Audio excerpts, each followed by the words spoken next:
ஆதாரம்லாம் தேவையில்லை, நான் சொல்வதுதான் ஆதாரம். ஷாஃபி இமாம் சொன்னார், ஹனஃபி இமாம் சொன்னார், மாலிக் இமாம் சொன்னார், ஹம்பலி இமாம் சொன்னார், முன்னோர்கள் சொன்னார்கள், நாதாக்கள் சொன்னார்கள், மகான்கள் சொன்னார்கள், பெரியார்கள் சொன்னார்கள். ஊர் மக்கள் நாங்கள் எல்லாம் சேர்ந்து முடிவெடுத்தோம், தொப்புளிலே தான் கை கட்டுவோம், கருகுமணி தான் கட்டுவோம், வாழமரம் தான் கட்டுவோம், மௌலிது தான் ஓதுவோம், பாத்தியாக்கள் தான் ஓதுவோம். வஹியை நாங்கள் பின்பற்ற மாட்டோம். மீலாது விழா கொண்டாடுவோம் அல்லாஹ்வுடைய தூதருக்கு. ஆனால் அல்லாஹ்வுடைய தூதர் எதை சொன்னார்களோ அதை நாங்கள் கேட்க மாட்டோம் என்று நீங்கள் சொல்லுவீர்கள் என்று சொன்னால், எவன் அல்லாஹ்வுடைய வசனங்களை கொண்டு நினைவுறுத்தப்பட்ட பின்னால் அதை எவன் புறக்கணித்து விடுகின்றானோ அத்தகைய பாவிகளை நாம் பழி வாங்கியே தீருவோம் என்று அல்லாஹ் சொல்றான். நாங்க விட்டுருவோம், உங்களை சண்டை வேண்டாம், எங்களுக்கு அதுக்கு தேவையும் இல்லை, வன்முறை பாதை நாங்கள் காட்டவும் இல்லை, சத்தியத்தை சொல்லுவோம், சொல்லிக்கொண்டே இருப்போம். ஆனால் அல்லாஹ் சொல்லுகின்ற அத்தகைய பாவிகளை நான் பழி வாங்கியே தீருவேன். அல்லாஹ்வுக்கு முன்னாடி நீங்க தப்பிப்பீர்களா? என் அருமை சகோதரர்களே, உண்மையாக உளம் திறந்து அன்போடு சொல்லுகின்றேன், அல்லாஹ்வை நோக்கி வருவீர்கள் என்று சொன்னால் அது இந்த உலகத்திலும் மறு உலகத்திலும் ஈடற்றத்தை பெறத்தக்கதாக இருக்கும். அன்பார்ந்த சகோதரர்களே, தமிழ்நாடு தௌஹீத் ஜமாத் தூத்துக்குடி மாவட்டம் சிறுதொண்டநல்லூர் கிளை நடத்தக்கூடிய மார்க்க விளக்க பொதுக்கூட்டத்திலே நாம் எல்லாம் இங்கு ஒன்று குழுமி இருக்கின்றோம். தூதரின் வழியே தூய வழி என்கின்ற தலைப்பு எனக்கு வழங்கப்பட்டிருக்கின்றது. நபிகள் நாயகம் ஸல்லல்லாஹு அலைஹி வஸல்லம் அவர்கள் இறை தூதராக ஆக்கப்படுவதற்கு முன்னால் அந்த பகுதியிலே வாழ்ந்த மக்களுடைய நிலைமை எப்படி இருந்தது, தூய்மையான இந்த மார்க்கத்தை நபிகள் நாயகம் ஸல்லல்லாஹு அலைஹி வஸல்லம் அவர்களுக்கு அல்லாஹு தஆலா வஹீயின் வாயிலாக அறிவித்த பிறகு அதை ஏற்றுக்கொண்ட அந்த மக்களுடைய நிலைமை எவ்வாறு மாறியது என்பதை நாம தெரிந்து கொண்டோம் என்று சொன்னால், இந்த வஹீ என்கின்ற இந்த தூய மார்க்கம் எது போன்ற ஒரு மாற்றத்தை ஏற்படுத்துகின்றது என்பதை நம்மால் தெளிவான முறையில் விளங்கிக் கொள்ள முடியும். நபிகள் நாயகம் ஸல்லல்லாஹு அலைஹி வஸல்லம் அவர்கள் இந்த தூது செய்தியை கொண்டு வருவதற்கு முன்னால் அவர்கள் பல்வேறு விதமான கடவுள் கொள்கையில இருந்தார்கள். காபாவில 365 சிலைகளை வைத்து ஒவ்வொரு நாளும் ஒவ்வொரு சிலைகளை வழிபடக்கூடியவர்களாக இருந்தார்கள். இப்ராஹிம் நபி, இஸ்மாயில் நபி போன்ற நபிமார்களுடைய சிலைகள் என்று சொல்லி அங்கே பல சிலைகளையும் வைத்து வழிபாடு செய்யக்கூடியவர்களாக இருந்தார்கள். அதே மாதிரி அவர்கள் ஹஜ்ஜுக்கு தவாப் செய்யக்கூடியவர்களாக இருந்தார்கள். அந்த வணக்க முறைகளை எடுத்துக்கொண்டால் அது குறித்து அல்லாஹ் குர்ஆன்ல சொல்றான், சீட்டி அடிக்கிறதும் கை தட்டுறதும் தான் அவர்களுடைய வணக்க முறையாக இருந்தது. திருமண முறைகளை எடுத்துக்கொண்டால், திருமணம் இப்ப நாம எப்படி மார்க்க அடிப்படையில் செய்கின்றோமோ அந்த முறைகள் எல்லாம் வருகின்ற காலத்துக்கு முன்னால் மக்காவிலே வாழ்ந்த அந்த மக்களுடைய திருமணம் என்பது அவர்கள் பெரும்பாலும் பெண்களை ஒரு போக பொருளாக பயன்படுத்துகின்ற நிலைதான் அவரிடத்தில் இருந்தது. பெண்களுக்கு ஆன்மா இருக்கின்றதா என்று சர்ச்சை செய்யக்கூடிய அளவுக்கு அவருடைய மனநிலை சென்றதை நாம பார்க்க முடிகின்றது. பெண்கள் விபச்சாரத்தினுடைய உச்சாணி கொம்பிலே இருந்தார்கள். எந்த அளவுக்கு என்று சொன்னால், என்னுடைய வீட்டிலே தான் விபச்சாரம் நடக்கின்றது என்று கொடி ஏற்றி வைத்து விபச்சாரம் செய்யக்கூடிய அளவுக்கு அந்த நாட்டிலே ஒரு மோசமான நிலை சென்று கொண்டிருந்தது. ஒரு குடும்பம் என்றோ ஒரு திட்டம் என்றோ இதான் வாழ்க்கை என்றோ இதான் வழிமுறை என்றோ எந்த ஒரு சூழலும் இல்லாமல் மனம் போன போக்கிலே வாழுகின்ற சூழல் நிலவியது. பொருளாதாரத்தை எடுத்துக்கொண்டால் வட்டிலே அவர்கள் மூழ்கி கிடந்தார்கள். வலியவர்கள் மிகைக்கக்கூடியவர்களாகவும் எளியவர்கள் ஏறி மேய்க்கப்படக்கூடியவர்களாகவும் இருந்தார்கள். திருட்டு, கொலை, கொள்ளை எல்லாம் சர்வ சாதாரணமான ஒன்றாக இருந்த நிலையை நாம பார்க்கிறோம். நீதி பரிபாலனம் என்கின்ற ஒன்றே அங்க இல்லை. எவன் அடிதடி செய்கின்றானோ, எவன் கம்பெடுக்கின்றானோ, எவன் கத்தி அடிக்கின்றானோ அவர்கள்தான் பஞ்சாயத்து பண்ணக்கூடிய தலைவர்களாக அங்கே இருந்தார்கள். ஒரு ஒளிமிக்க சட்டமோ அதற்கான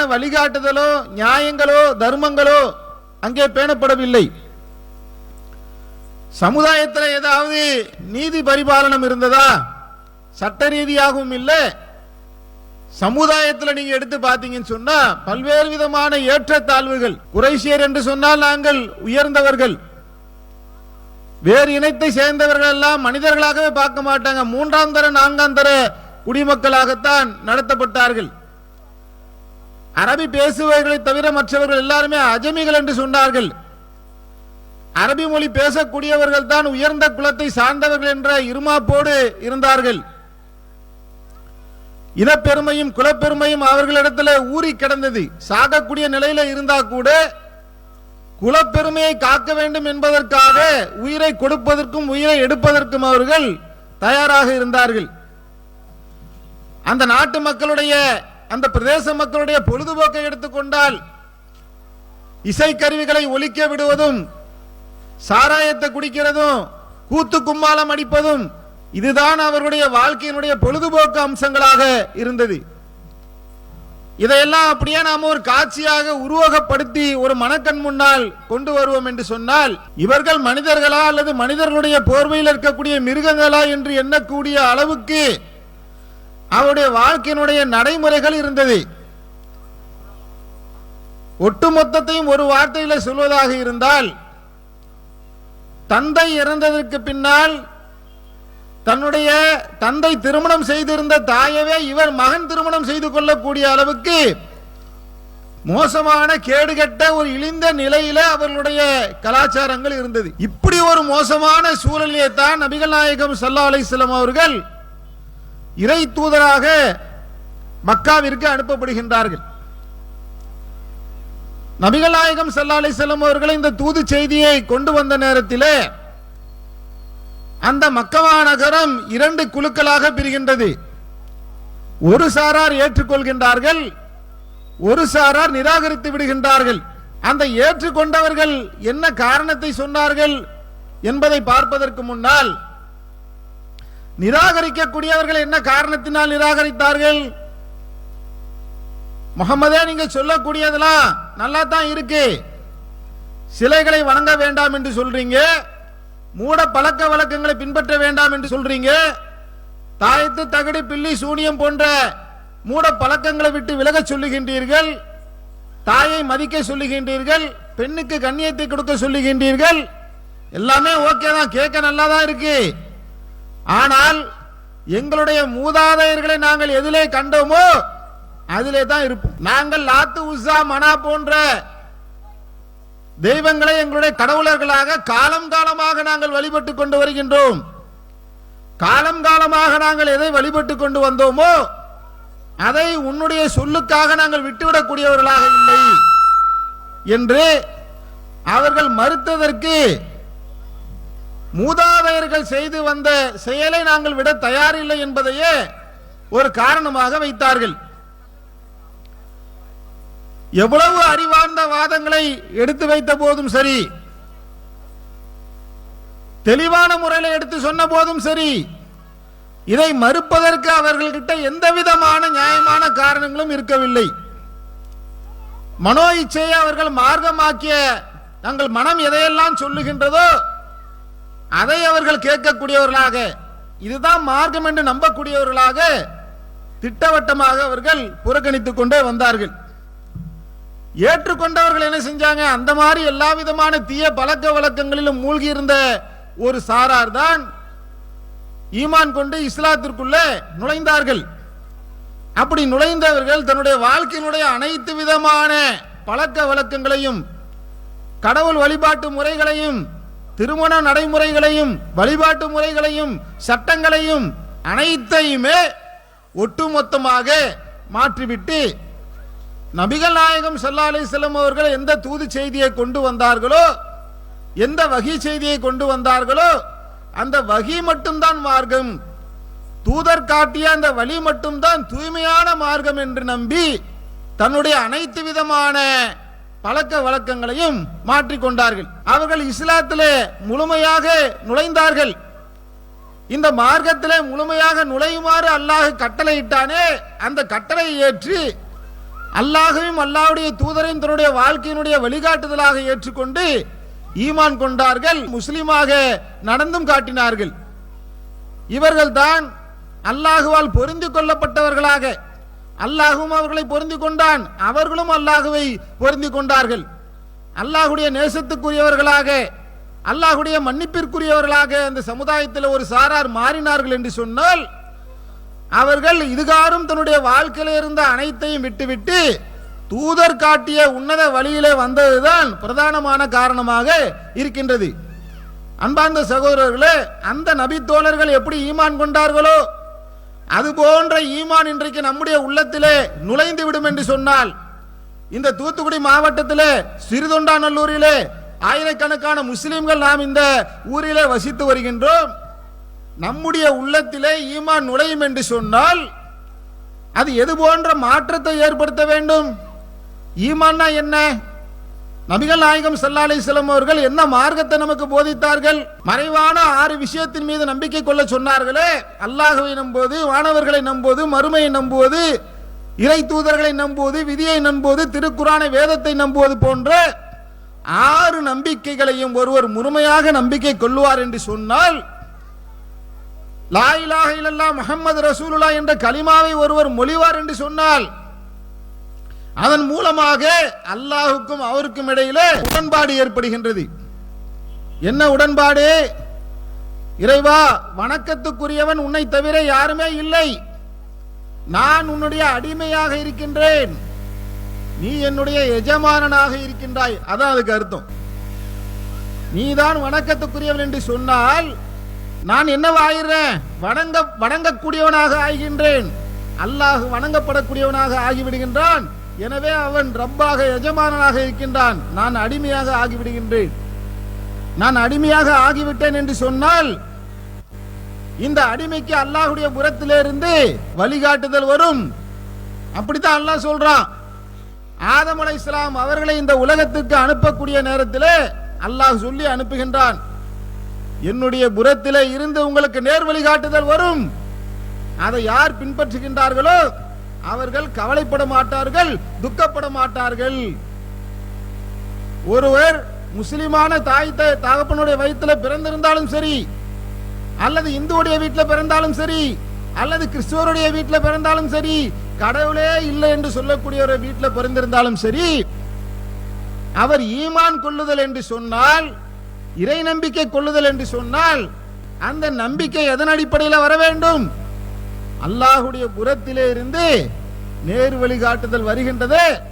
அந்த வழிகாட்டுதலை ஒருவர் தன்னுடைய வாழ்க்கையினுடைய வழியாக ஏற்றுக்கொண்டார் என்று சொன்னால் அதுதான் நேர் வழியை பின்பற்றுவது.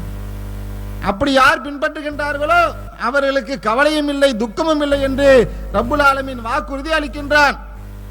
இந்த அடிப்படையிலே இந்த சிறுதொண்டாநல்லூரில் வாழக்கூடிய இஸ்லாமிய சமுதாய மக்கள் நம்முடைய வாழ்க்கையினுடைய நடைமுறை இருக்கின்றதா? நபிகள் நாயகம் ஸல்லல்லாஹு அலைஹி வஸல்லம் அவர்கள் இந்த வேதத்தை கொண்டு வந்த நேரத்திலே மக்காவிலே வாழ்ந்த மக்களிலே ஒரு சாரார் ஈமான் கொண்டு தூதர் காட்டிய வழியை தூய மார்க்கமாக ஏற்றுக்கொண்டு வாழ்ந்ததை போல நாமும் அதே தூதர் காட்டிய வழியை தூய மார்க்கமாக வாழுவோம் என்று சொன்னால் அதுதானே வெற்றிக்குண்டான வழியாக இருக்க முடியும்.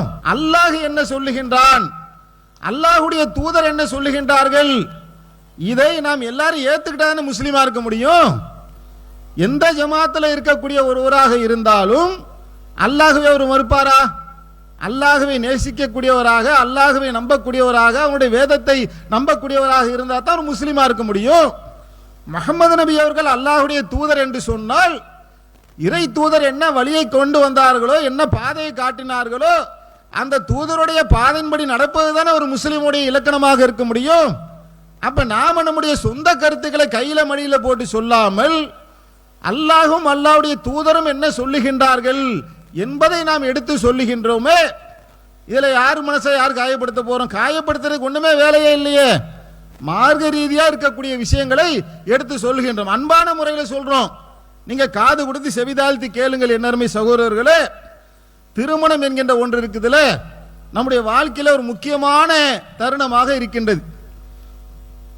ஒரு மனிதனுடைய வாழ்க்கையில அவன் பிறந்ததன் முதல், இறக்கின்ற வரையில, மரணிக்கின்ற வரையில எதையெல்லாம் செய்ய வேண்டும், என்னென்ன விஷயங்களை செய்ய வேண்டும், என்னென்ன விஷயங்களை செய்ய கூடாது, எதை செய்தால் அவனுடைய வாழ்க்கை சிறப்பாக இருக்கும், எதை செய்தால் அவனுடைய வாழ்க்கை நரகமாக போய்விடும், எதை செய்தால் அவன் சொர்க்கமாக போய்விடுவான், எதை செய்தால் அவன் எதையெல்லாம் செய்யக்கூடாது என்கின்ற வழிகாட்டுதலை அல்லாஹ் வழங்கியிருக்கின்றார்.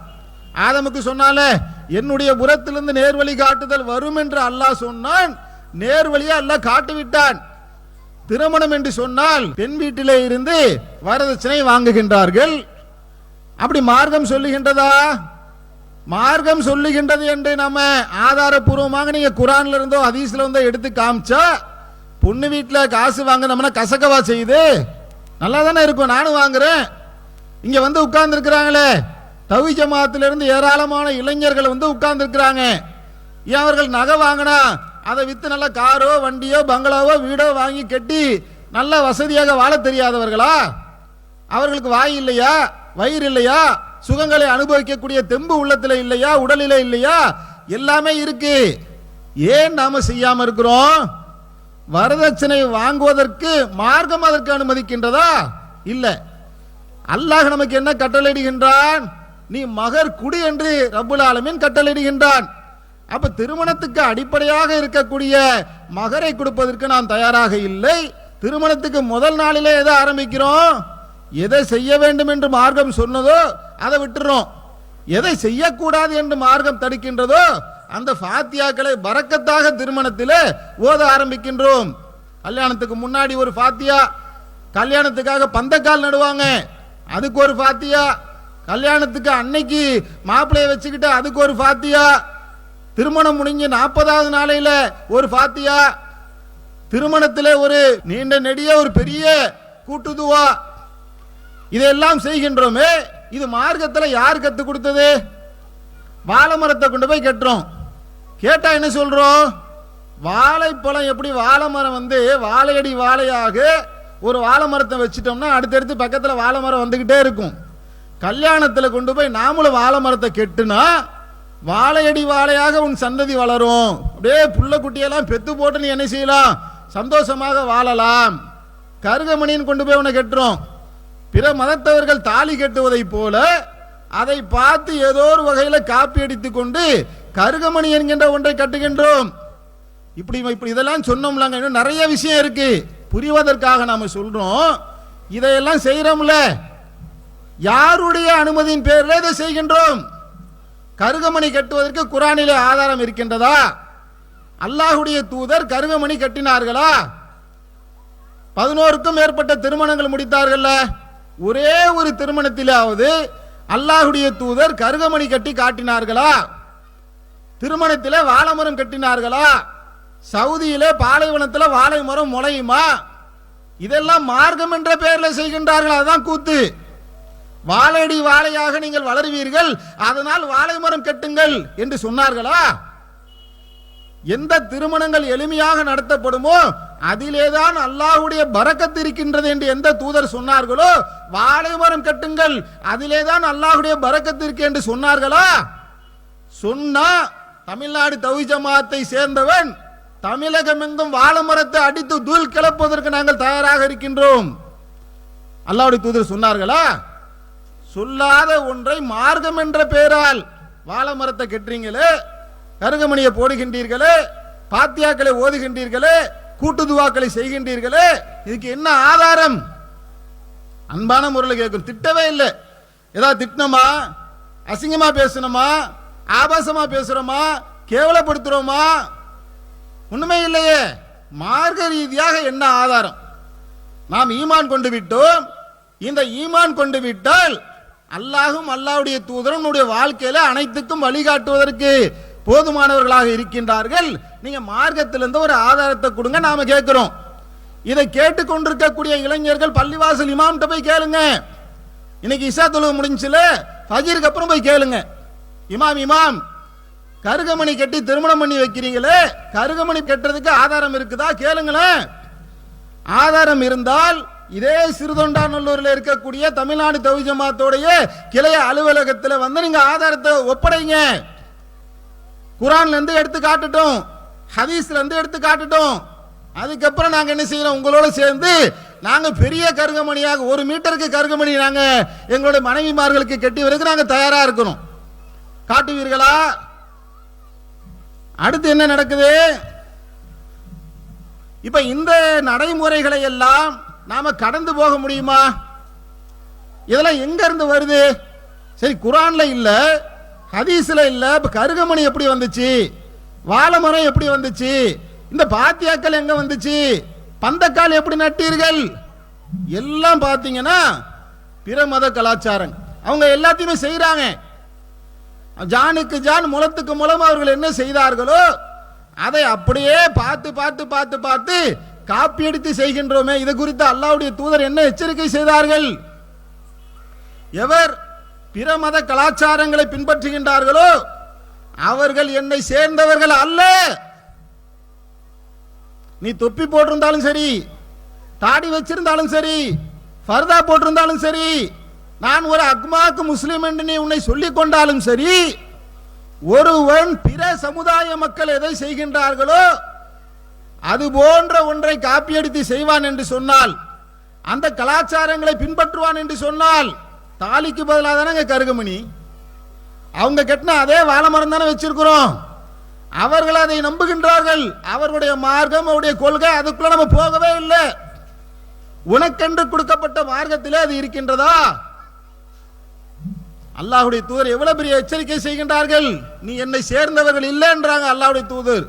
ஆனா இவர்கள் உட்கார்ந்து ஹாப்பி பர்த்டே கொண்டாடிட்டு இருக்காங்க. மீலாது விழா என்ற பேர்ல கேக்க வாங்கி கட் பண்ணி ஹாப்பி பர்த்டே டு யூன்னு எப்படி நம்ம கொண்டாடுவோமோ அது மாதிரி நாங்க அல்லாஹ்வுடைய தூதருக்கு பர்த்டே கொண்டாடுறோம் என்று மீலாது விழாக்களை நடத்துகின்றார்கள். அல்லாஹ்வுடைய தூதரை நாங்கள் நேசிக்கின்றோம் என்று சொல்லுகின்றார்கள். ஆனா ரசூலா என்ன சொல்றாங்க? நீ என்னை சேர்ந்தவனே இல்லை. ஏன்? நான் எதை கொண்டு வந்தேனோ அந்த மார்க்கத்தை புறக்கணித்து விட்டு பிற மத கலாச்சாரத்தை நீ பின்பற்றி விட்டாய், எனவே நீ என்னை சேர்ந்தவன் அல்ல என்று நபிகள் நாயகம் ஸல்லல்லாஹு அலைஹி வஸல்லம் அவர்கள் சொல்லுகின்ற காட்சியை நாம பார்க்கின்றோம். அன்பார்ந்த சகோதரர்களே, மார்க்கத்தில் இல்லாத ஒன்றை உட்கார்ந்தா பாத்தியா, நின்றா பாத்தியா, நடந்தா பாத்தியா என்று ஏராளமான பாத்தியாக்களை உருவாக்கி அதை மார்க்கம் என்ற பெயரால் நடைமுறைப்படுத்துகின்றார்களே. இப்படி மார்க்கத்தில் இல்லாத புதிதாக உருவாக்கக்கூடிய இந்த காரியங்களை குறித்து நபிகள் நாயகம் ஸல்லல்லாஹு அலைஹி வஸல்லம் அவர்கள் என்ன சொன்னார்கள்? செய்திகளிலேயே மிகவும் உண்மையானது அல்லாஹ்வுடைய வேதம், நடைமுறையிலேயே மிகவும் சிறந்தது முஹம்மது நபி ஸல்லல்லாஹு அலைஹி வஸல்லம் அவருடைய நடைமுறையாகும். காரியங்களிலேயே தீயது மார்க்கம் என்ற பெயரால் புதிதாக உருவானவையாகும். புதிதாக உருவாகக்கூடியவை அனைத்துமே பிதஅத்துகளாகும். ஒவ்வொரு பிதஅத்தும் வழிகேடாகும். அந்த வழிகேடுகள் ஒவ்வொன்றும் மனிதனை நரகத்துக்குள் கொண்டு போய் சேர்க்கும் என்று நபிகள் நாயகம் ஸல்லல்லாஹு அலைஹி வஸல்லம் அவர்கள் சொன்னார்களே. நசையில 1578வது ஹதீஸாக இந்த ஹதீஸ் பதியப்பட்டிருக்கு. நாங்க என்ன சொல்றோம்? இந்த பாத்தியாக்கள் திருமணத்தின் போது நீங்க ஒரு நாளைக்கு முன்னாடி 40ஆம் பாத்தியா, பந்தக்கால் நடுவதற்கு பாத்தியா, மாப்பிள்ளை தலையில தலப்பாகை வைக்கிறதுக்கு பாத்தியா, வீட்டு வாசல்ல உட்கார்ந்து புருஷனை முண்டாட்டி அனுப்புறதுக்கு ஒரு பாத்தியா என்று ஏராளமான பாத்தியாக்களை ஓதுகின்றீர்களே. இந்த பிதஅத்தான காரியத்திற்கு மார்க்கத்தில் ஆதாரம் எங்கே? இந்த பிதஅத்தான காரியங்கள் வழிகேடு என்று அல்லாஹ்வுடைய தூதர் சொல்லுகின்றார்களே. இந்த பிதஅத்துகள் நரகத்துக்கு கொண்டு போய் சேர்க்கும் என்று சொல்லுகின்றார்களே. என் அருமை சகோதரர்களே, நாங்கள் இதை கேட்டு உங்களை போன்று இருந்த மக்கள் தான் தமிழகத்தில் இந்த ஏகத்துவ பிரச்சாரத்தை கேட்டு சிந்தித்து யோசித்து ஆய்வு செய்து எங்க பள்ளிவாசல் இமாம்கிட்ட போய் நான் கேட்டேன். மயிலாப்பூரில் இருக்கக்கூடிய சென்னையில பள்ளிவாசல் இமாம்கிட்ட இந்த மாதிரியான விஷயங்களை கொண்டு போய் ஆதாரத்தை கேட்டேன். உனக்கு 7 கலிமா தெரியுமா, 5 கலிமா தெரியுமா, அல்ஹம்து சூராக்கு அர்த்தம் தெரியுமா என்று விரட்டி விட்டார்கள். பிறகு குர்ஆன் ஹதீஸை எடுத்து பார்த்து ஆய்வு செய்து சிந்தித்து பார்த்து இன்றைக்கு ஏகத்துவ கொள்கையில் லட்சக்கணக்கான மக்கள் அணிவகுத்து நிற்கின்றார்கள் என்று சொன்னால் அவர்களாம் யார்? எங்கிருந்து வந்தார்கள்? குர்ஆன் ஹதீஸை எடுத்து பார்த்து சிந்தித்து ஆய்வு செய்து அல்லாஹ்வையும் அல்லாஹ்வுடைய தூதரையும் தன்னுடைய வாழ்க்கையினுடைய வழிகாட்டியாக எடுத்துக்கொண்டு நடக்கக்கூடிய மக்கள் தான் இன்னைக்கு இந்த ஏகத்துவ கொள்கையில அணிதிரண்டு நிற்கக்கூடிய காட்சியை நாம பார்க்கிறோம். ஷாபான் மாதம் வந்துவிட்டால் ஷபே பராத் என்கின்ற ஒன்றை கொண்டாடுகின்றார்கள், அமர்க்களப்படுத்துவார்கள். இறந்து போன முன்னோர்களுடைய பாவங்கள் எல்லாம் மன்னிக்கப்பட வேண்டும் என்பதற்காக 3 யாசின் ஓதி அதற்காக கரிசோர்லாம் ஆக்கி படையல் வைப்பதை போன்ற படையெல்லாம் வைத்து இந்த பாத்தியாக்கள் திடபுடலாக செய்யப்படுகின்றது. இதெல்லாம் நீங்க போய் பார்த்தீங்கன்னா தமிழகத்தில் மசானா கொள்ளை என்று ஒன்று வச்சிருப்பாங்க. நாங்க வாழக்கூடிய சென்னையில் அந்த பழக்கம் இருக்கு. உங்ககிட்ட இருக்கானு தெரியல.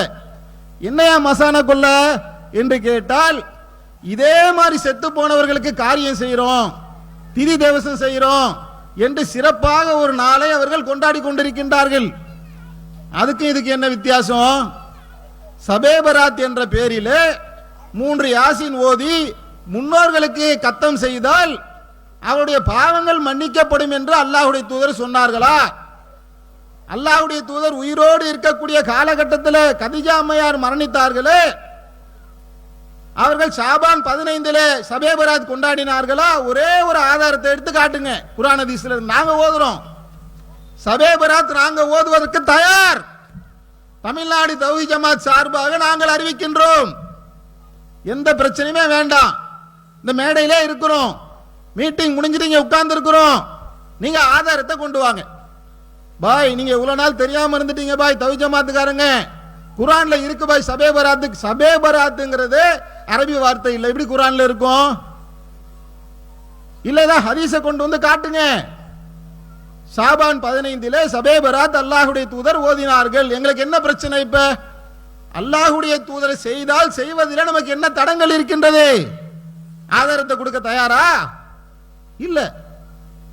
அப்ப நாம மார்க்கம் என்ற பேரில் இப்ப கேட்டா என்ன சொல்லுவாங்க?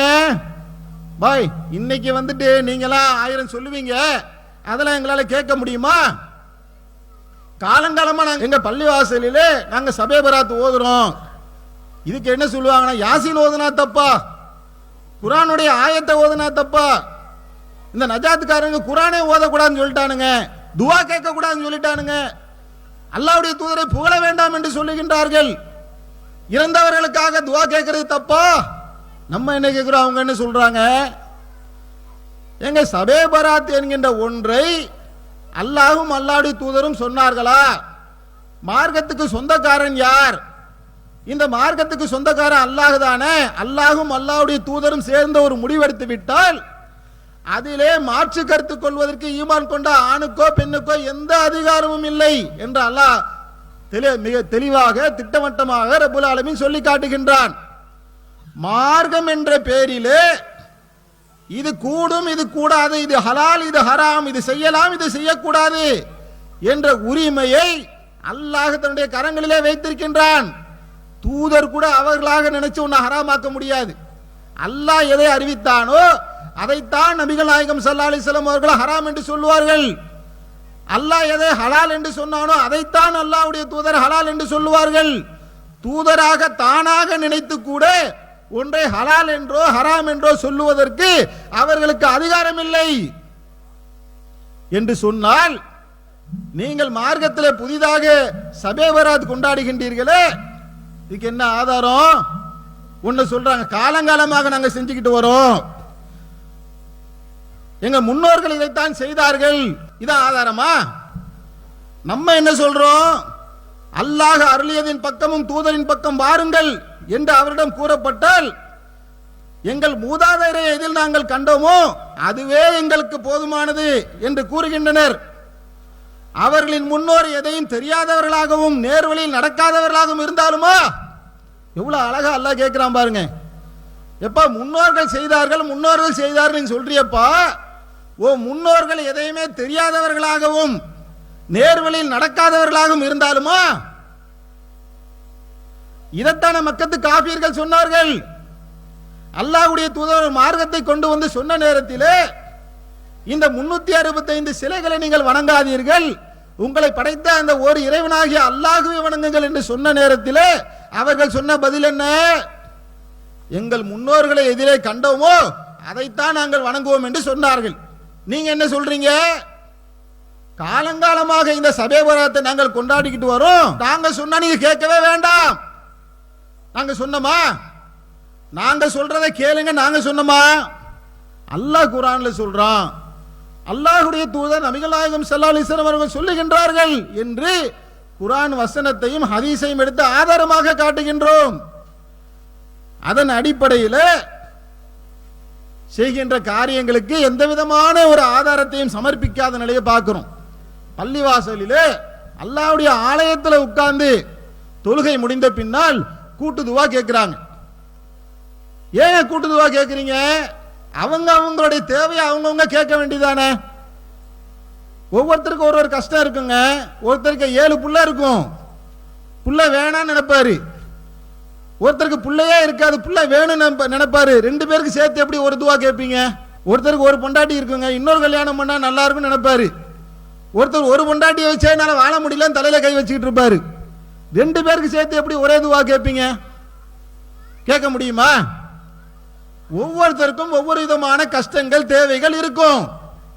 இமாம் சலாம் கொடுத்து விட்டால் அவருக்கும் நமக்கு என்ன சம்பந்தம் இருக்கு?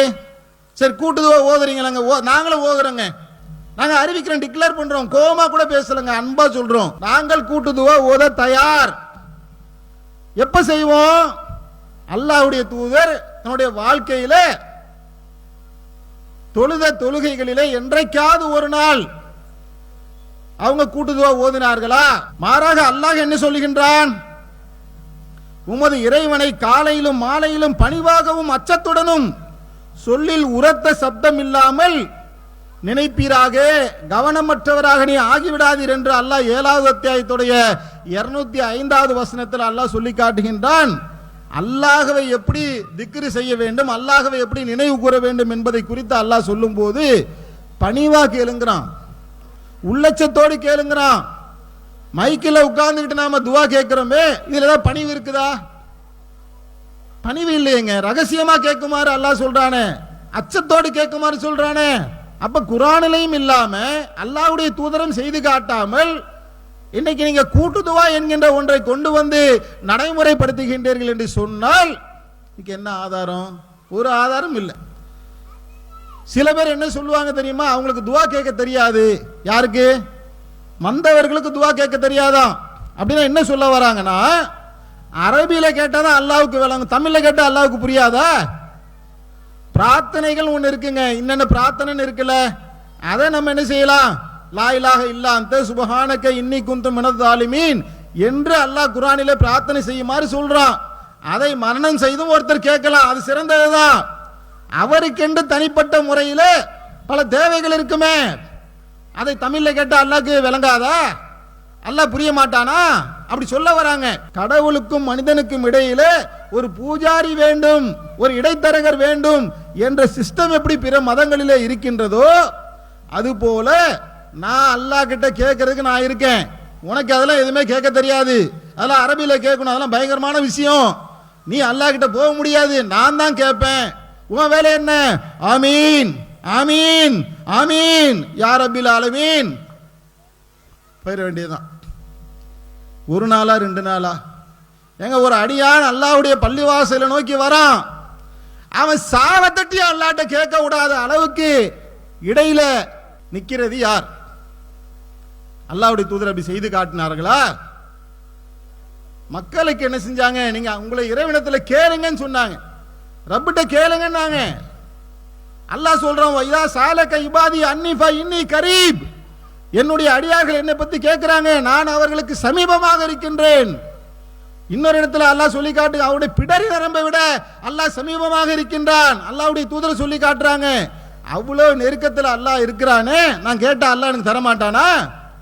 தருவான் என்று ஏராளமான வசனங்கள் அல்லாஹ் எனக்கு அருகில் இருக்கலாம், கேட்டா தருவான் சொல்லக்கூடிய நேரத்தில் கூட்டு துவா என்ற பேரிலே ஒரு புதிய விதத்தை கொண்டு வந்ததன் மூலம் அல்லாஹுக்கும் அந்த அடியானுக்கும் இடையில இடைவெளியை உண்டு பண்றீர்களே, இதுல நியாயம் இருக்குதா? மார்க்கம் என்ற பேரால் இதுக்கு ஆதாரம் இருக்குதா? இல்ல. அல்லாஹ் சொல்லி காட்டுற என்ன கேட்டாலும் கடைசியில் என்ன சொல்லுவாங்க தெரியுமா? பாய் இதெல்லாம் நாங்க காலங்காலமா செய்யறோம், தெளிவா சொல்லியாச்சு, புரியுற மாதிரி சொல்லியாச்சு, ஆனாலும் இதை செய்யத்தான் செய்வார்கள். திருந்தினா ரொம்ப சந்தோஷம். அவருடைய மன இச்சை இருக்குல்லங்க, அவங்க மனத்துடைய விருப்பம் இருக்குல்ல, இதுதான் சரி, நீ சொல்றத நான் எப்படி கேட்பேன் என்ற நிலையை ஒருவன் அடைவான் என்று சொன்னால் அல்லாஹ் சொல்லி காட்டுறான், மனோ இச்சையை தன்னுடைய கடவுளாக்கி கொண்டவனை நபியை நீர் பார்த்தீரா?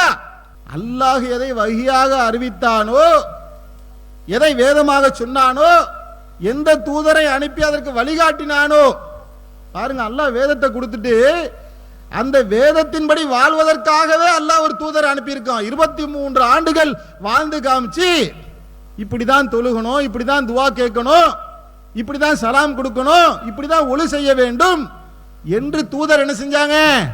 வாழ்ந்து காட்டி இருக்கிறாங்க, மக்களுக்கு தெளிவுபடுத்தி இருக்கின்றார்கள்.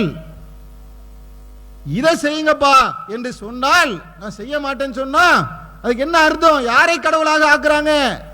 மனோ இச்சை தான் கடவுள். நான் என்ன நினைக்கிறேன் அதான் மார்க்கம். நீ என்ன சொல்றியோ அதை நான் கேட்கறதுக்கு தயார் இல்லை. அல்லாஹ் சொன்னாலும் சரி, ரசூல் சொன்னாலும் சரி, என் மனோ இச்சை என்ன சொல்லுகின்றதோ அதைத்தான் நான் மார்க்கமாக ஆக்குவேன் என்று ஒருவன் சொல்லுவான் என்று சொன்னால் பாரதூரமான வழிகேடு இல்லையா அது? அல்லாஹ் கேட்கிறான், தன் சுய விருப்பத்தை தனது கடவுளாக ஆக்கி கொண்டவனை நபியை நீர் பார்த்தீரா? அவனுக்கு நீர் பாதுகாவலராக இருப்பீரா? இவ்வளவு பெரிய வார்த்தை பாருங்க. அல்லாஹ்வுடைய தூதரை பார்த்து அல்லாஹ் என்ன செய்றான்? கேட்கிறான்.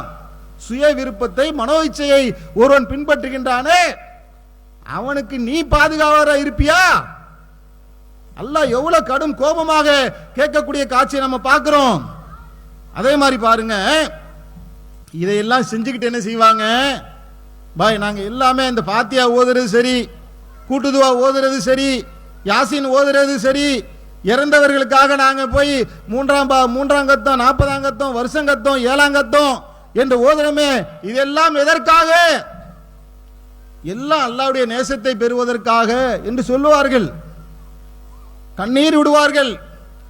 சுப்ஹானல்லாஹ், அல்ஹம்துலில்லாஹ், மாஷா அல்லாஹ் என்று சொல்லுவார்கள். கேட்டா நமக்கே ஆச்சு பிரமிப்பா இருக்கும். அப்படி என்ன செய்வாங்க? வார்த்தைகளிலே மெருகூட்டி அழகுபட அவர்கள் தங்களுடைய வார்த்தைகளை அலங்காரமாக அமைத்துக் கொள்ளுவார்கள். ஆனா அல்லாஹ் என்ன சொல்றான்? எங்க இந்த உலகத்தில் இருக்கக்கூடிய ஆன்மீகவாதிகளுடைய இறுதி இலக்கு என்னங்க? அல்லாஹ்வுடைய நேசத்தை பெறுவதுதானே ஆன்மீகவாதிகளுடைய இறுதி இலக்கா இருக்கு. எந்த ஜமாத்துல வேணாலும் இருங்க, சுன்னத் ஜமாத்து, தௌஹீத் ஜமாத்து, ஜாக்கு கட்சிகள், எஸ்டிபிஐ, தமுமுக என்ற எத்தனை இயக்கங்கள் இருந்தாலும் சரி, ஜாதி மத பேதங்களை எல்லாம் கடந்து நான் கடவுளை நம்புறேன்னு ஒருத்தன் வந்தான்னு சொன்னா அவன்கிட்ட போய் கேளுங்க, ஏன்பா கடவுளை வணங்குறேன்னு கேட்டா, கடவுளுடைய அனுக்கிரகம் எனக்கு வேண்டும், கடவுளுடைய உள்ளத்திலே எனக்கு ஒரு இடம் வேண்டும் அப்படின்னு தான் சொல்லுவான். அதுக்கு அல்லாஹ் ஒரு வழியை சொல்றான். வணக்கத்துக்குரியவன் அல்லாஹ்வை தான் வணங்க வேண்டும். அந்த ஒருவனை ஒருவன் வணங்குவான் என்று சொன்னால் அதுக்கு அடுத்த அல்லாஹ் ஒரு கட்டளை இடுகின்றான். நீங்கள் அல்லாஹ்வை நேசிப்பீர்களானால் அல்லாஹ்வுடைய தூதரை பின்பற்றுங்கள், அல்லாஹ் உங்களை நேசிப்பான். அதாங்க இலக்கணம். அல்லாஹ்வுடைய நேசம் வேண்டும் என்று சொன்னால் அல்லாஹ் சொல்லுகின்ற வழி என்ன?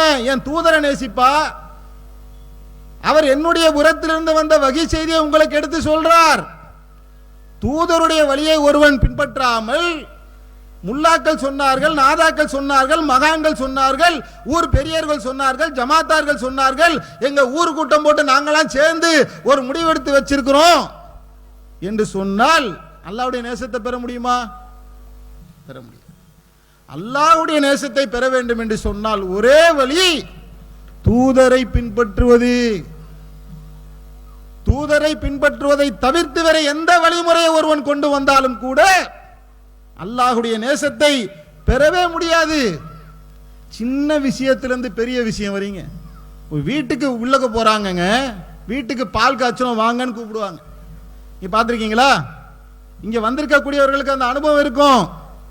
ஏங்க புது வீடு கட்டிருக்கோம், 7ஆம் தேதி வீட்டில் பால் காய்ச்சிரும், 9 மணிக்கு பாத்தியா வந்துருங்க அப்படின்னு கூப்பிடுவாங்க. ஏமா பால் காய்ச்சிற? பால் பொங்குற மாதிரி நாங்க இன்பத்தோடு நாங்க பொங்குவோம், பொசுங்குவோம். நம்ம கடைசியில எங்க போய் பொங்குறது? பால் பொங்குற மாதிரி நீங்கள் பொங்குவீர்கள், எனவே நீங்கள் பால் பொங்குங்க என்று அல்லாஹ்வுடைய தூதர் சொன்னார்களா? ஏங்க சிறுநீர் கழிக்கிறது எப்படி, எச்சி துப்புறது எப்படின்ற வரைக்கும் வழிகாட்டின அல்லாஹ்வுடைய தூதர் ஒரு வீடு கட்டினா என்ன செய்யணுங்கிறத சொல்லியிருப்பாங்களா, சொல்ல மாட்டாங்களா? நீங்க விருந்து கொடுங்கன்னு சொன்னாங்க, தாராளமா விருந்து கொடுக்கலாம். பால் காய்ச்சி பொங்க வச்சுதான் வீட்டுக்குள்ள போகணும்ன்ற வழிமுறையை உங்களுக்கு கற்றுக் கொடுத்தது யார்? உங்களுக்கு அந்த அதிகாரத்தை யார் கொடுத்தது? அல்லாஹ்வுடைய மார்க்கத்தில் அவனுடைய அதிகாரத்தை கையில எடுப்பதற்குண்டான ஒரு சூழலை உங்களுக்கு யார் உருவாக்கியது? சிந்திச்சு பாருங்க சகோதரர்களே. அந்த வீடு கட்டினதுக்கு அப்புறம் பால் காய்ச்சுறாங்க. வீடு கட்டுறதுக்கு முன்னாடி அடிக்கல் நட்டுவாங்க. ஒரு பள்ளம் தோண்டி செங்கலை கொண்டு வந்து அதை வைத்து அதுக்கு ஒரு பாத்தியா, அதுக்கு நம்ம அஜரத்து போவார் 500 ரூபாய் வாங்கிட்டு வந்துடும். அவ்வளவுதான். என்னவன் பாத்தியா ஓதிட்டாராம். சின்ன சைஸ் வீடா இருந்தா அதுக்கு ஒரு பாத்தியா, பெரிய சைஸ் வீடா இருந்தா அதுக்கு ஒரு பாத்தியா. பாத்திகா பாத்திகா ஓடி வீடு அடிக்கல் நாட்டுவதற்கு ஓதினீர்களே, இது யாருடைய கலாச்சாரம்? பிரமத கலாச்சாரம் இல்லையா? உங்கள் நெஞ்சில ஈரம் இல்லையா? அல்லாஹ்வுடைய அச்சம் இல்லையா? டிட்டோங்க. அவன் என்ன செய்யறானோ எல்லாத்தையும் செஞ்சாச்சு. நீ தேர் இழுக்கிறியா, நான் சப்பரம் இழுக்கிறேன். நீ சிலையை வச்சு வணங்குவியா, நான் தர்கா வச்சு வணங்குவேன். படுக்க வச்சு அவளியா வணங்குவேன். நீ தாலி கட்டுறியா, நான் கருகமணி கட்டுவேன். எந்த வகையிலே நான் என்ன செய்ய மாட்டேன், சளைச்சு நிக்க மாட்டேன் என்று ஜானுக்கு ஜான் முலத்துக்கு மூலம் பிற மத கலாச்சாரங்களை அப்படியே காப்பி எடுத்து செய்கின்றோமே. இதுதான் மார்க்கம் என்று மக்கள் மன்றத்தில் கொண்டு போய் சொல்லுகின்றோமே. இதை நீங்கள் சொல்லுகின்ற மார்க்கம் என்று நம்பி மக்கள் செயல்பட்டு கொண்டிருக்கின்றார்களே. நாளைக்கு மறுமையிலே நீங்கள் அவர்களை காப்பாற்றுவீர்களா? ஆலிம் பெருமக்களே, கண்ணியமா சொல்றேன் பாருங்க. திட்டினா கேவலமா பேசினா எவ்வளவு அருமையா அழகா சொல்றேன் பாருங்க. ஆலிம் பெருமக்களே, அரபி படித்த பண்டித பெருமக்களே, உங்களை பார்த்து கேட்கின்றோம். மக்களை பாழாய் போன வழிகட்ட கொள்கையை மக்களுக்கு கொண்டு போய் காட்டி அவர்களும் அந்த அறியாமையினால் இமாம் ஜுப்பா போட்டிருக்கிறார், தொப்பி போட்டிருக்கிறார், 7 வருடம் அரபி ஓதி இருக்கின்றார். இவர் சொல்ற மார்க்கம் சரியாகத்தான் இருக்கும் நம்பி என் அருமை இஸ்லாமிய சமுதாய மக்கள் ஏமாந்து கொண்டிருக்கின்றார்களே. மறுமையிலே இமாம்கள் ஆகிய நீங்களும் பாமர மக்களும் அல்லாஹ்வுடைய சன்னிதானத்திலே வந்து நின்றால் நீங்கள் அவர்களை காப்பாற்றுவீர்களா? அங்கே நடக்கக்கூடிய சம்பவத்தை குறித்து அல்லாஹ் சொல்லி காட்டுகின்றான். எங்கள் இறைவா, எங்கள் தலைவர்களுக்கும் எங்கள் பெரியார்களுக்கும் நாங்கள் கட்டுப்பட்டோம், அவர்கள் எங்களை வழிகெடுத்து விட்டனர் என கூறுவார்கள். எங்கள் இறைவா, அவர்களுக்கு 2 மடங்கு வேதனையை அளிப்பாயாக, அவர்களை மிகப்பெரிய அளவுக்கு சபிப்பாயாக என்று பாமர மக்கள் உங்களுக்கு எதிராக வந்து ஒரு நாளையிலே நிற்பார்கள். இல்லை என்று சொன்னால் எங்கள்கிட்ட வாங்க. மார்க்கம் படித்த ஆளுங்கள் எங்ககிட்ட இருக்காங்க. அழகான முறையில் டேபிள் போட்டு உட்கார்ந்து பேசுவோம். நீங்க காட்டுங்க, ஆதாரத்தை காட்டுங்க. பால் பொங்குனாக்கா நீ பரக்கத்து உனக்கு பொங்கும் என்று மக்களுக்கு வழிகாட்டினீர்களே, அந்த பொங்குற ஹதீஸ் எங்க இருக்கு? குர்ஆன்ல இருக்கா, ஹதீஸ்ல இருக்கா? இப்ப கூட சொல்றோங்க, நாங்க பொங்க வைக்கிறோம். 10 லிட்டர் பாலை காய்ச்சி பெரிய அண்டால வச்சு நல்லா பொங்க வைக்கிறோம். காட்டி எங்களை உங்களுடைய வழிக்கு கொண்டு வந்துருங்களேன். ஜமாத்தே கலைச்சிடுறாங்க. தமிழ்நாடு தவி ஜமாத் என்ற ஒரு ஜமாத்தே வேண்டாங்க. நீங்க காட்டுகின்ற பேர்ல என்னங்க இருக்கு? எதுக்கு இங்க ஒரு பள்ளிவாசல், அங்க ஒரு பள்ளிவாசல்? உங்க பள்ளிவாசல தான் இடம் இருக்கு. நீங்களும் பாங்க சொல்றீங்களே, நீங்களும் அல்லாஹ் தானே வணங்குறீங்க, முகமது நபியை தானே பின்பற்றீங்க, உங்க பள்ளிக்கு வந்துடுறோம். நீங்க செய்கின்ற ஒவ்வொன்றுக்கும் குர்ஆனிலே இருந்தும் ஹதீஸிலே இருந்தும் ஆதாரத்தை காட்டுங்கள். அன்பா சொல்றோம். ஏன்னா இங்க வரும்போதே நிர்வாகிகள் சொன்னாங்க, அன்பா சொல்லுங்க. இதுக்கு மேல எப்படி அன்பா சொல்றது? விருந்து போட்டு சொல்லணுமா? ஒரு நாள் நிகழ்ச்சி நடத்தி விருந்து போட்டு கூப்பிட்டு கூட சொல்றோம். தொப்புள்ள கை கட்டி நிக்கிறீங்களேங்க, அல்லாஹ் அக்பர் தொப்புள்ள கீழே கை கட்டி நிக்கிறீங்களே, கேட்கிறேன் என்ன ஆதாரங்கள்? அல்லாஹ்வுடைய சன்னிதானத்தில் ஒருவன் தொழுகைக்கு வரதே பெரிய கஷ்டமா இருக்கு. அப்படி வந்தவனுடைய நன்மையை பாழாக்கக்கூடிய வேலையை செய்கின்றீர்களே, என்ன ஆதாரம்? ஆதாரம்லாம் தேவையில்லை, நான் சொல்வதுதான் ஆதாரம். ஷாஃபி இமாம் சொன்னார், அனஃபி இமாம் சொன்னார், மாலிக் இமாம் சொன்னார், ஹம்பலி இமாம் சொன்னார், முன்னோர்கள் சொன்னார்கள், நாதாக்கள் சொன்னார்கள், மகான்கள் சொன்னார்கள், பெரியார்கள் சொன்னார்கள். ஊர் மக்கள் நாங்கள் எல்லாம் சேர்ந்து முடிவெடுத்தோம், தொப்புளிலே தான் கை கட்டுவோம், கருகுமணி தான் கட்டுவோம், வாழமரம் தான் கட்டுவோம், மௌலிது தான் ஓதுவோம், ஃபாத்தியாக்கள் தான் ஓதுவோம். வஹியை நாங்கள் பின்பற்ற மாட்டோம். மீலாது விழா கொண்டாடுவோம் அல்லாஹ்வுடைய தூதருக்கு. ஆனால் அல்லாஹ்வுடைய தூதர் எதை சொன்னார்களோ அதை நாங்கள் கேட்க மாட்டோம் என்று நீங்கள் சொல்லுவீர்கள் என்று சொன்னால் எங்களுடைய கடமை என்ன? எவன் அல்லாஹ்வுடைய வசனங்களை கொண்டு நினைவுறுத்தப்பட்ட பின்னால் அதை எவன் புறக்கணித்து விடுகின்றானோ இன்னா மினல் முஜ்ரிமீன முன்தகிமூன், அத்தகைய பாவிகளை நாம் பழி வாங்கியே தீருவோம் என்று அல்லாஹ் சொல்றோம். நாங்க விட்டுருவோம், உங்களை சண்டை வேண்டாம், உங்களை நாங்க அடிக்க மாட்டோம், உதைக்க மாட்டோம், எங்களுக்கு அதுக்கு தேவையும் இல்லை, வன்முறை பாதையை நாங்கள் காட்டவும் இல்லை. சத்தியத்தை சொல்லுவோம், சொல்லிக்கொண்டே இருப்போம். ஆனால் அல்லாஹ் சொல்லுகின்றான் இன்னா மினல் முஜ்ரிமீன முன்தகிமூன், அத்தகைய பாவிகளை நான் பழி வாங்கியே தீருவேன். அல்லாஹ்வுக்கு முன்னாடி நீங்க தப்பிப்பீர்களா? என் அருமை சகோதரர்களே, உண்மையாக உளம் திறந்து அன்போடு சொல்லுகின்றேன், வேண்டாம் இந்த விஷ பரீட்சை உங்களுக்கு. அல்லாஹ்வை நோக்கி வருவீர்கள் என்று சொன்னால் அல்லாஹ் காட்டிய பாதையில், அல்லாஹ் சொல்லக்கூடிய பாதையில நாம் பயணிப்போம் என்று சொன்னால் அது இந்த உலகத்திலும் மறு உலகத்திலும் ஈடற்றத்தை பெறத்தக்கதாக இருக்கும். இந்த மார்க்கத்தை அல்லாஹ் முழுமையாக்கி விட்டான்.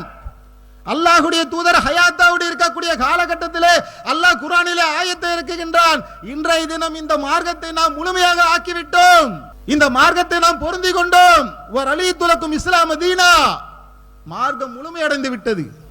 உங்களுக்கு என்ன கேள்வி வேணும்? உங்களுக்கு கல்யாணம் பண்றது எப்படின்னு தெரியலையா? நாங்க காட்டுறோம் குர்ஆன் ஹதீஸ்ல.